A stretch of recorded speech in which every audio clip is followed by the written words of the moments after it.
आहार और पोषण विशेषज्ञ के मुताबिक खांसी की समस्या में सिट्रिक फलों का सेवन करना चाहिए।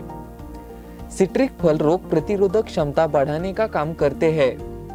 इनके सेवन से खांसी की समस्या कम होती है। खांसी आने पर सेब का सेवन भी कर सकते हैं। सेब खाने से खांसी कम हो सकती है। सेब में पाए जाने वाले औषधीय गुण वायरल इन्फेक्शन को दूर करते हैं।